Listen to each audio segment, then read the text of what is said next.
Bismillahirrahmanirrahim. Alhamdulillah wassalatu wassalam ala sayyidina Rasulillah Muhammad ibn Abdillah wa ala alihi wa sahbihi ajma'in. Subhanaka la ilma lana illa ma 'allamtana innaka antal alimul hakim. Wa tub 'alaina ya maulana innaka antat tawwabur rahim. Wa sallallahu ala sayyidil mursalin wa ala alihi wa sahbihi ajma'in. Walhamdulillahi rabbil alamin wa ba'd. Sedang jemaah yang dirahmati Allah Subhanahu wa taala, pertama sekali kita rafa'kan kesyukuran kita ke hadrat Allah Subhanahu wa taala atas limpah kurnia dan belas ihsan daripada Allah, diberikan kesempatan kepada kita di hari yang penuh dengan keberkatan, hari yang penuh dengan barakah, hari yang mulia, Sayyidul Ayyam Yaumul Jum'atil Mubarak, untuk kita berada di satu tempat yang baik, dalam majlis yang baik, dengan niat yang baik. Mudah-mudahan menjadi asbab untuk kita mendapat kebaikan di dunia dan juga di akhirat, insya-Allah taala. Mudah-mudahan niat tuan-tuan untuk berada dalam tempat yang baik ini, hadir ke rumah Allah Subhanahu wa taala, datang ke masjid, datang ke surau untuk menunaikan ibadah fardu Jumaat, kemudian berniat i'tikaf sambil kita menantikan waktu azan, maka kita mendengarkan sedikit daripada kalam ahadits nabawiyah syarif sallallahu alaihi wasallam. Mudah-mudahan semua yang kita lakukan ini menjadi satu tanda, menjadi satu amalan yang mana akan kita bawa untuk menghadap Allah Subhanahu wa taala, menjadi satu bekal untuk kita balik berjumpa dengan Allah Subhanahu wa taala di hari yang mana disebutkan yaumayun misalnya ana sayyidina Muhammad, hari yang mana tidak akan berguna segala-galanya harta dan juga anak-anak illa man atallaha biqalbin salim, kecuali mereka yang bawa balik kepada Allah taala dengan hati yang sejahtera. Maka semua orang akan melalui perkara tersebut. Bila kita sebutkan berkenaan dengan kematian, bila kita sebutkan berkenaan dengan maut, maka semua daripada kita akan menghadapi waktu itu dan akan menghadapi saat itu, saat yang mana disebutkan dengan saat yang disebutkan dengan kematian ataupun al-maut, yang mana semua orang akan balik kepada Allah Subhanahu wa taala. Maka ada yang bimbang, ada yang risau, ada yang takut, dan ada yang gembira dengan perkataan maut, ataupun ada yang bahagia dengan kematian, bergantung kepada keimanan masing-masing. Dan disebutkan seperti mana disebutkan kalam ulama kita, antaranya almarhum Dr. Said Ramadan Al-Buti rahimahullah taala, bagaimana seseorang itu takut dan benci akan kematian, sedangkan kematian itu satu-satunya cara untuk dia balik berjumpa dengan kekasihnya, iaitu Allah Subhanahu wa taala.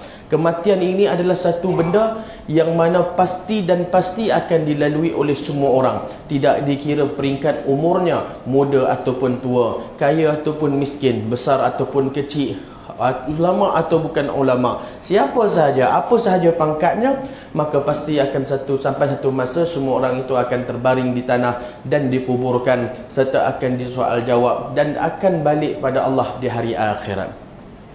Sehingga kan kalau ada orang buat contoh, misalnya Anas bin Umar, dulu saya pernah sekali ada satu orang dia mai jumpa, dia kata, Ustaz nak tanya pasal kematian ni lah. Waktu tu kita baru lepas bincang pasal kematian, tapi dia agak takut dengan kematian. Cuma dia nak tahu takutnya itu takut yang baik ataupun takut yang tidak baik. Jadi bincang panjang lah masa tu.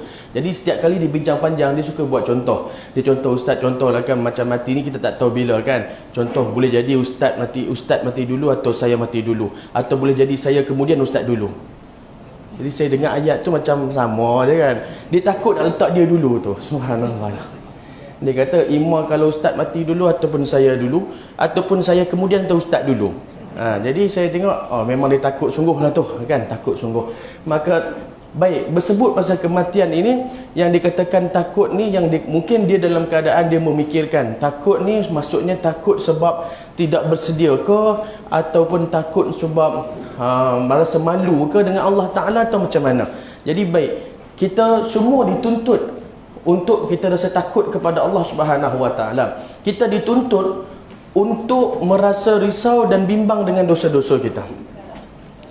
Tetapi seseorang yang mana memahami kaedah dengan sebenarnya, kaedah ubudiyah, kaedah seseorang hamba, penghambaan kepada Allah Ta'ala, setiap takut dan penyesalan yang dia lakukan itu akan membawa dia peringkat untuk dia bertaubat itu pada mulanya takut, mesti akan datang takut dulu untuk bawa dia pada bertaubat.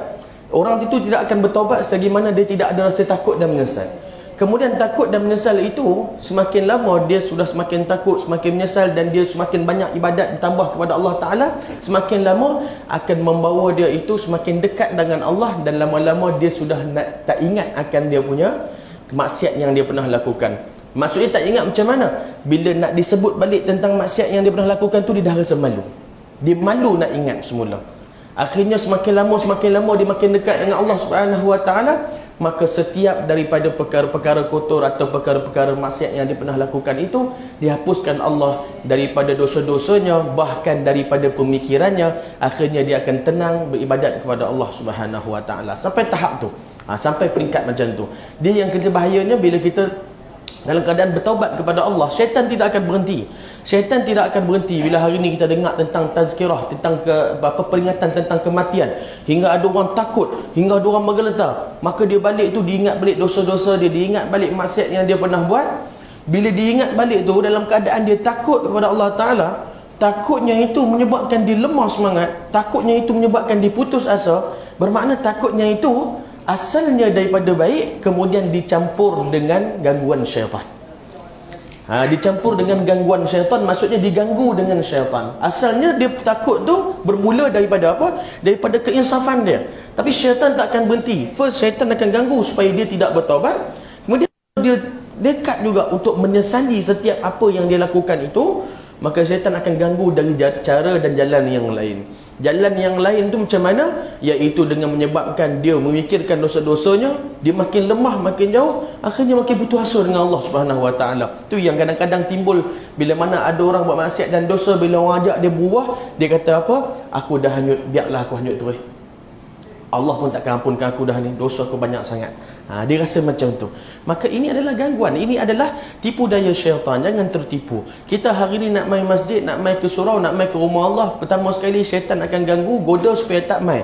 Tapi bila kita nekat nak main, dia ganggu kita dengan main tu lah.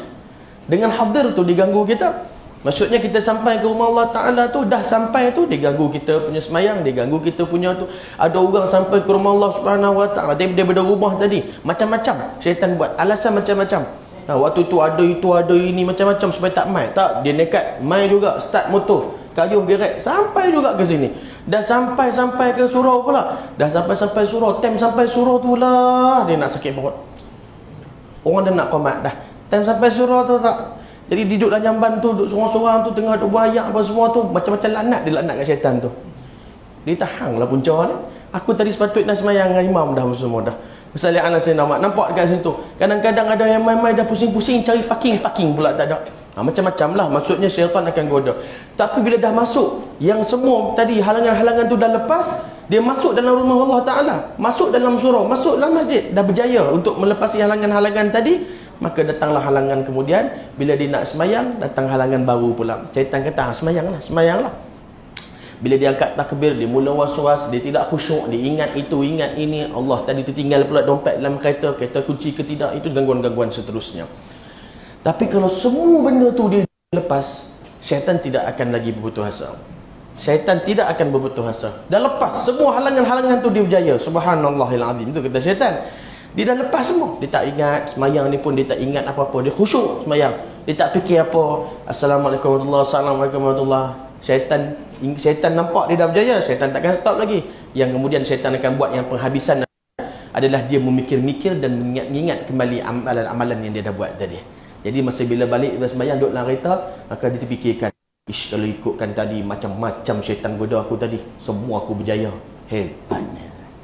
Dia duduk hebat kat diri dia sendiri. Duk rasa wali dah Ustaz. Dah itu bayar. Duk rasa wali, duk rasa hebat dah. Situlah syaitan ganggu balik. Hujung-hujung lah kali syaitan ganggu juga. Ustaz Alhamdulillah. Kena pula jumpa dengan kawan sebelah. Kawan kata, tadi yang tak habis sembahyang ke? Aku tadi habis sembahyang Jumaat tak nampak kawan. Apa pula aku tak pergi, aku yang awal. Tadi aku lagi awal daripada Bilal, aku lagi awal daripada imam. Dia kata, aku yang buka lampu surau. Cerita balik dah habis ya.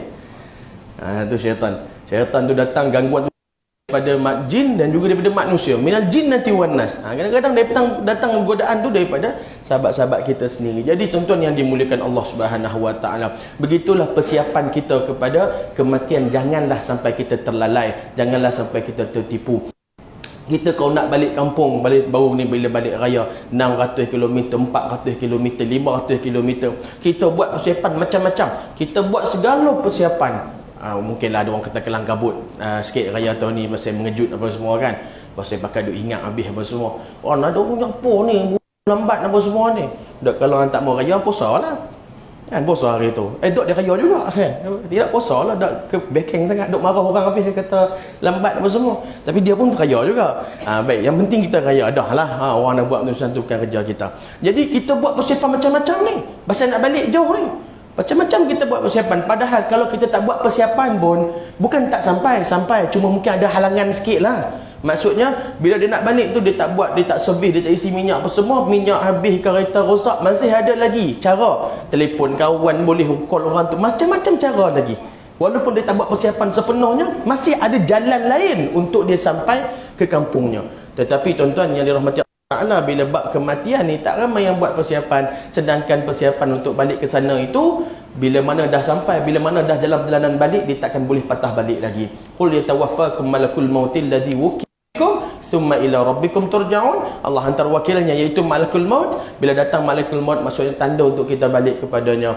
Walau tara idil mujrimu naturu'usihim inda rabbihim. Mereka tunduk kepada mereka di hadapan Ta'ala. Mereka minta satu je, Rabbana absarna wa sami'na. Ya Allah, kami dah tahu, kami dah dengar, kami dah lihat, farji'na, bagi kami balik sekali lagi. Na'mal salihah, kami nak buat amal soleh, kami nak buat bekalan, kami nak buat persediaan. Walaupun mereka kata ke Allah Ta'ala, inna muqinun, kami yakin sungguh dah ni. Allah kata tak ada, tak boleh patah dah, tak boleh, tak ada harapan untuk patah balik dah. Jadi maka dengan itu, maka kita buatlah persiapan bersungguh-sungguh. Sungguh-sungguh kita buat persiapan untuk kita balik pada Allah Ta'ala. Mungkinlah kita punya persiapan tu dari sudut apa ni? Dari sudut amal kita, akidah kita, ibadat kita. Bukan dari sudut persiapan tu dia dah pergi beli kain kapan dah, dia dah simpan apa. Tapi kalau dia nak buat benda tu tak ada masalah pun. Ada orang buat macam tu. Ada orang siap beli kain kapan dia lagi. Dia tanda lagi, dia nak dia ni apa-apa jadi kain kapan mak dah beli dah untuk mak punya ni. Jangan duk pandai-pandai buat juraya pula dengan kain kapan ni. Ni kain kapan ni mak beli untuk persiapan yang kain kapan. Jadi orang kata apa ni? Merapulah mak ni duk buat benda-benda macam ni tak. Mungkin dia buat begitu sebagai dia punya cara untuk dia sentiasa ingat kematian. Dulu ulama-ulama dulu di zaman Turki Uthmaniyah, gambar-gambar ni pun jangan terkejut. Sorban ni pun tu sebesar-besar sorban. Sorban dia besar. Besar kembang gitu. Tuan-tuan ya, kita tengok balik apa sejarah dia. Keban itu adalah kain kapan mereka. Kain kapan. Jadi bila mana mereka ni suka pergi berdakwah ke mana-mana tempat, bila mereka mati kat mana-mana, maka itu dah mereka bersedia untuk sudah dibalut untuk dikafankan dan sebagai tanda untuk mereka sentiasa ingat kematian. Subhanallah azim. Satu ikhtiar, satu usaha dalam mereka punya usaha dalam nak mengingat kematian. Maka kita apa lagi cara untuk kita ingat kematian? Antaranya dengan kita ini menziarahi kubur. Tapi hari ni orang ziarah kubur bukan ingat kematian. Dia ziarah kubur, dia selfie kat kubur. Jadi saya tak tahu kematian diingat ke tidak sungguh-sungguh. Hari ni orang boleh berselfie atas kubur, orang boleh buat macam mana boleh-boleh atas kubur dan sebagainya. Jadi bila orang pergi ziarah kubur, Nabi sebut zurul kubur fa innaha tudzakirukumul akhirah. Ziarahlah kubur kerana ziarah kubur itu mengingat kamu kepada kematian. Bila dia tengok kubur tu, dia maka dia tahu yang satu hari dia akan masuk ke sini juga dan sebagainya. Dia ambil iktibar dan sebagainya.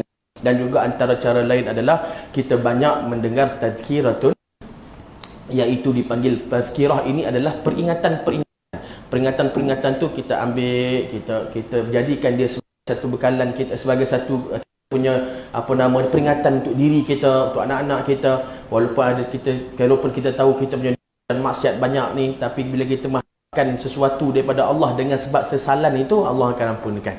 Tuan-tuan yang dimuliakan Allah Ta'ala, ada orang duduk seorang-seorang, dia tahu dosa dia banyak, dia tahu dia punya dosa banyak. Tapi bila duduk seorang-seorang tu, dia mengenangkan apa? Dia mengenangkan bahawa yang dia ini akan mati, bagaimana dosa dia, bagaimana rasa menyesal. Kadang-kadang disebabkan itu Allah ampunkan dia.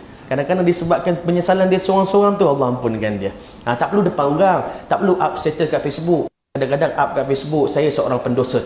Seorang pendosa buka Facebook. Janganlah kan, pergi dalam masjid dan surau, duduk seorang-seorang ni ibadat. Kata Imam Abdul Wahab bin Munabbih, iaitu seseorang itu nak tahu macam mana hubungan dia dengan Allah Ta'ala, tengok pada ketika mana dia sendiri dengan ketika dia duduk depan orang. Maksudnya dari sudut ibadat. Kalau ada sikit rasa malas, sikit saja, ada sikit rasa malas ketika seorang berbanding dengan ketika itu tanda bahawa ada tanda-tanda munafik pada dia. Tanda munafik ni bukan dia orang munafik, tapi sifat orang munafik. Maka dengan itu kita sentiasa beribadah pada Allah Ta'ala, ambil peluang dalam rumah Allah Ta'ala ini, maka kita berniat sebanyak-banyaknya, moga Allah berikan kita keampunan, Allah beri kita rahmat dan keberkatan, insya-Allah. Mudah-mudahan Allah Ta'ala memberkati kita. Aqulu qawli hadza wa astaghfirullahalazim li wa lakum. Yang baik daripada Allah, yang lemah hakikatnya daripada Allah, asbab kelemahan diri saya sendiri. Wabillahi taufik. Wassalamualaikum warahmatullahi wabarakatuh.